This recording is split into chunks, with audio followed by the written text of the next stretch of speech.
मेरे बहुत ही प्रिय और बेहद सम्मानित साथियों और हृदय की असीम गहराइयों से अभिनंदन, बहुत बहुत हार्दिक स्वागत। साथियों, साधना से सिद्धि की यात्रा में हम आपके साथ में हमेशा प्रस्तुत हैं और हमेशा आपके हमराज बन करके और हम सफ़र बन के आगे चलते रहेंगे। साथियों, काल सर्प योग, चूंकि मैं निरंतर अपने एपिसोड्स के कमेंट पढ़ता रहता हूं ताकि जो सम्मानित दर्शक हैं उनकी जिज्ञासाएं क्या है उनको मैं बहुत अंतर्मन से जान सकूं। कई लोगों को यह आपत्ति है कि काल सर्प योग नाम की कोई भी योग अस्तित्व में नहीं है, ये एक कपोल कल्पित कल्पना है। साथियों, ऐसा बिल्कुल भी नहीं है। यदि आपको भी ये गलतफहमी है तो किसी ऐसे जातक से मिलिए जो इसका दंश झेल रहा है, जिसकी जन्म पत्रिका में काल सर्प योग निर्मित हो रहा है और वो उसका भुगतान करते करते थक चुका है। खैर साथियों, इस पर ज़्यादा समय हम नहीं बिताएंगे और आज के मुद्दे पर हम सीधे आ जाते हैं। यदि आपकी जन्म पत्रिका में भी कोई साधारण काल सर्प योग या महाकाल सर्प योग निर्मित हो रहा है और सभी उपाय आप कर चुके हैं, तो निश्चित जानिए साथियों कि आपको रिजल्ट हो सकता है कि पूरा मिल गया हो सकता है कि आप अभी भी काल सर्प योग से दुखी हैं। तो आज इस एपिसोड में हम एक महा उपाय आपको बतलाने जा रहे हैं। साथियों, श्रावण मास जो कि एक बहुत ही पवित्र मास है, हमें कई ऐसे अवसर प्रदान करता है जब हम काल सर्प योग से संबंधित उपाय कर सकें और भी कुछ दुर्योगों के उपाय कर सकें। श्रावण मास का शिव से और नाग से बहुत गहरा संबंध है और 13 अगस्त को वो ही पवित्र अवसर आ रहा है नाग पंचमी का। हिंदू धर्म का और नागों का एक बहुत ही गहरा संबंध है। हिंदू धर्म में यह माना गया है कि भगवान विष्णु शेष शैया पर, शेष नाग ने जो शैया बनाई है उस पर विराजमान रहते हैं।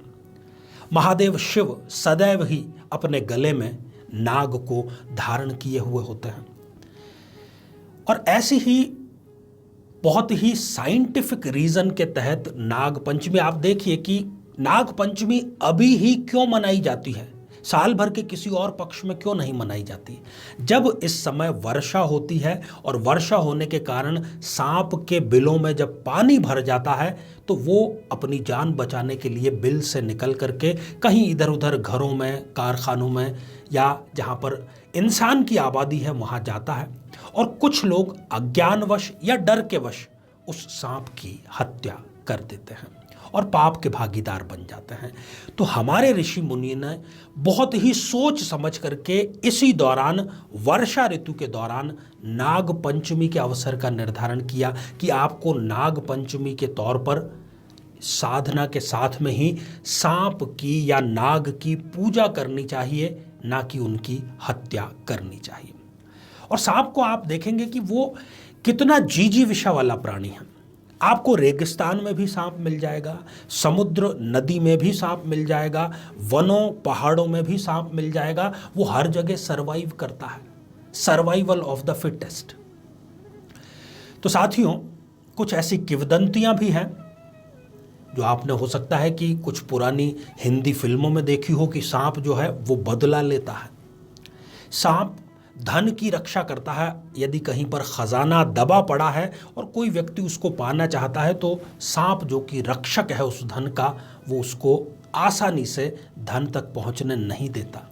विष कन्या नाम का योग भी हम ज्योतिष के अंतर्गत पढ़ते हैं और प्रकृति का एक प्रकार से प्रतीक है सांप। तो आइए साथियों, अब हम उस विलक्षण उपाय की चर्चा करते हैं जो कि आपको नाग पंचमी अर्थात 13 अगस्त के दिन संपादित करना है यदि आप काल सर्प योग से पीड़ित हैं तो। निकट के किसी शिवालय में जाकर के कर पाएं तो बहुत ही बड़ा आपके लिए सौभाग्य होगा और यदि किसी कारणवश आप इसको वहां जाकर नहीं कर सकते तो आप अपने घर पर भी इसको संपन्न कर सकते हैं। साथियों, आपको कुछ भी नहीं चाहिए, आपको चाहिए बिल्व पत्र और जल। बिल्व पत्र आप अच्छे से जानते होंगे यदि आप शिव साधक हैं तो। 3 पत्तों से मिला हुआ ये जो त्रिवेणी का प्रतीक है बिल्व पत्र, ऐसे आपको 108 चाहिए। अब आपको करना क्या है कि सबसे पहले आप अभिषेक कीजिए। एक पात्र में आपको स्वच्छ जल लेना है और महादेव शिव पर उसको समर्पित कर देना है ओम नमः शिवाय का जाप करते हुए। तत्पश्चात एक बिल्व पत्र आप लीजिए, महादेव पर समर्पित कीजिए और महामृत्युंजय मंत्र का जाप करिए। फिर दूसरा लीजिए, उसको समर्पित करिए और महामृत्युंजय मंत्र का जाप करिए। इस प्रकार से आपको 108 बार बिल्व पत्र चढ़ाने हैं। प्रत्येक बार आपको महामृत्युंजय मंत्र का जाप करना है और उसके बाद में आप इत्मीनान से बैठ करके अपने दोनों हाथ जोड़ जाइए, करबद्ध हो जाइए और महादेव शिव से यही प्रार्थना कीजिए कि शिव, मेरी जन्म पत्रिका में भी इस प्रकार का महाकाल सर्प योग निर्मित हो रहा है और मैं इससे बहुत ही अधिक पीड़ित हूं और मुझे इससे मुक्ति दिलाने का कार्य करें, कृपा करें। साथियों, निश्चित जानिए कि श्रावण मास के भीतर ही आपका एक बहुत बड़ा कष्ट जो कि आप लंबे समय से झेल रहे थे दूर हो जाएगा।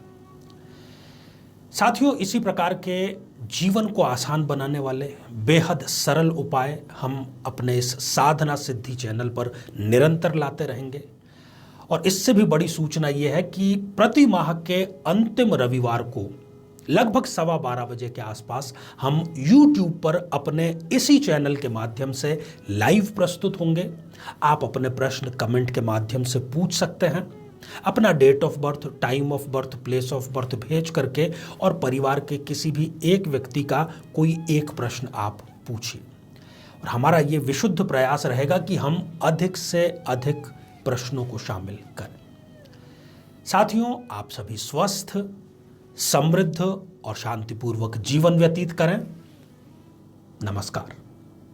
जीवन में किसी समस्या का सामना कर रहे हैं, जैसे कि शादी में देरी होना, पति पत्नी में मनमुटाव या तलाक तक की नौबत आ जाना, संतान का प्राप्त न हो पाना, नौकरी या धन प्राप्ति में बाधा आना, जीवन के प्रत्येक क्षेत्र में किसी न किसी प्रकार की बाधा आना, तो आज ही अपनी जन्म पत्रिका का संपूर्ण विश्लेषण करवाएं और पाएं समस्या से सदैव के लिए मुक्ति।